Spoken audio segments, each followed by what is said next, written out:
95% of the cotton that is produced, and of course within Uganda, is locally consumed. So that is something very important for you to take note of.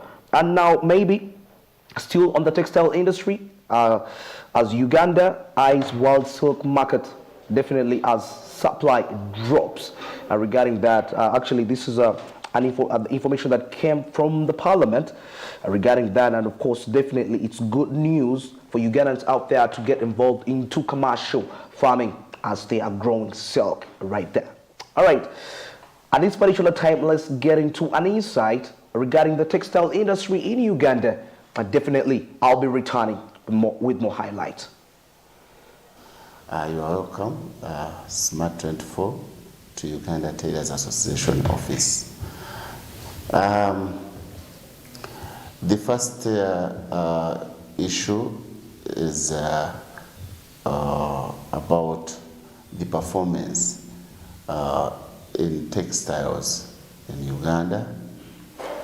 Actually, the performance, or the way we measure it, it's a bit tricky because we should get the information from URA regarding to the importation. Because when you're talking about textiles, you generalize. The second-hand clothes or garments, because when you're talking about textiles, there is also garments means clothing. There is other things like beddings or bed sheets, baby covers, and other small things which also goes into textiles. But also there's another performance we are looking from the industries manufacturing textiles in Uganda, because we have here Nitel, we have fine spinners, those ones are known, but also the performance from that side.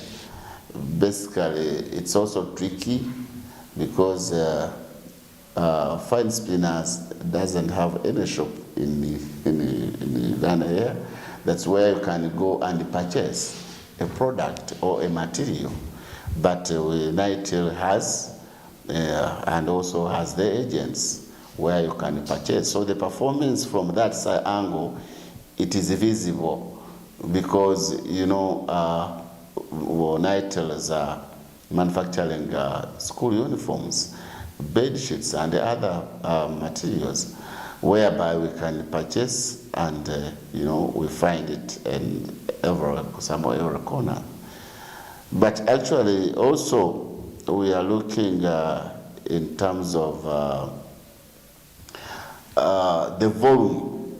You find that the volume of produced materials is also limited, because sometimes if you go to purchase materials, you find that these colors are not there, these colors are not there, and then you are given a time. So sometimes also it's challenging our sector or our tailors because of that kind of delays and all the time delivery to our customers. But I think due to maybe lack of resources and maybe more equipment, maybe is needed to support the manufacturing industry.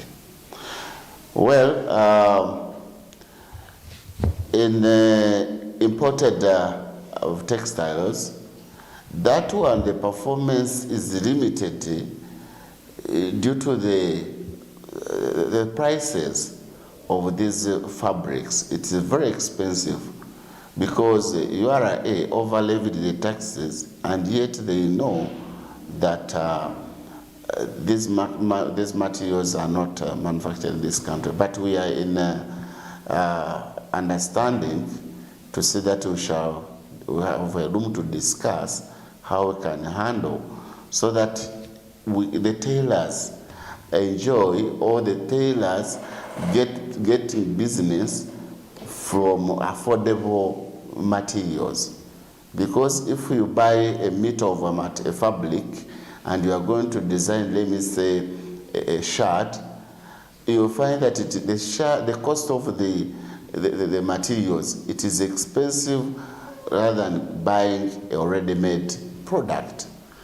So we are trying to see that we discuss and see how we can harmonize. The materials we import, actually it is, I think the number is high because let me say the corporate wear materials, if we can say it like that, the corporate wear materials we import.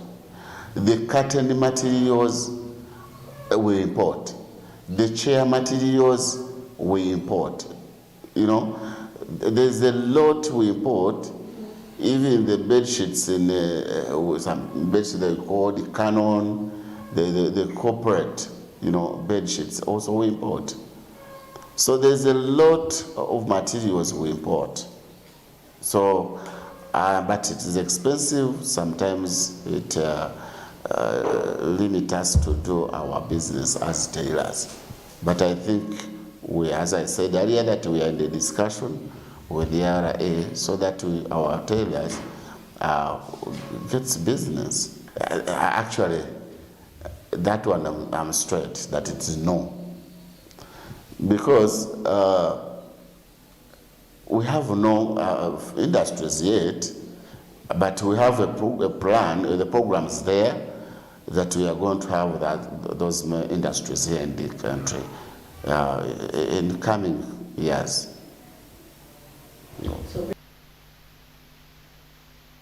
Interesting insight right there regarding the textile industry of that in Uganda. And at this particular time, we've come to the end of the show this morning. And of course, it's been great for you to be with us all the way from 7 a.m. till at this particular hour as we are winding up. Coming up is no comment, and the discussion is regarding government funding for local governments. Till tomorrow, goodbye.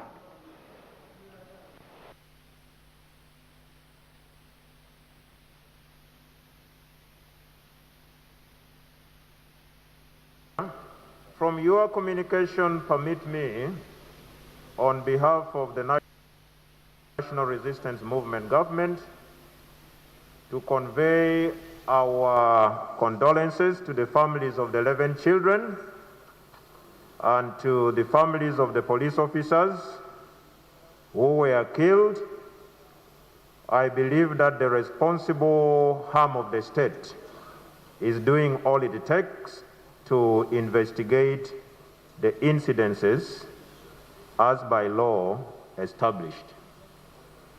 Right Honorable Speaker, on the matter raised by the Leader of Opposition, where he seemingly wondered whether government is absent because members of parliament are seen to be doing what government is supposed to do.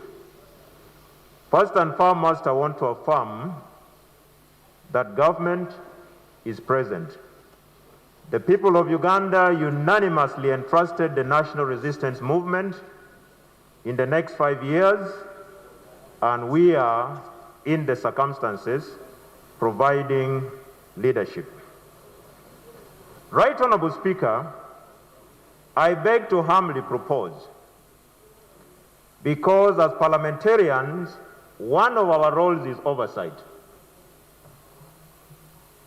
And government is present, government is releasing money to the lower local governments to provide services to the people of Uganda.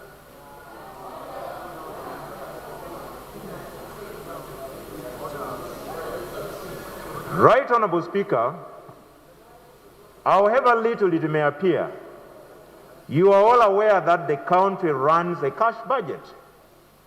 You are all aware that the country is just recovering from COVID-19 pandemic.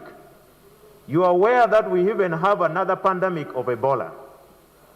If as members of parliament, we could accept in our oversight role to go and sit with our respective local government to see where these funds, however little or small it may be, where it has been put into utilization, I believe we would have helped the government in the fight against corruption.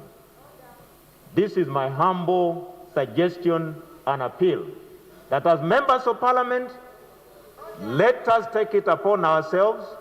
We move and find out how much our districts received under education and sports, There is an order. how much we received under sanitation.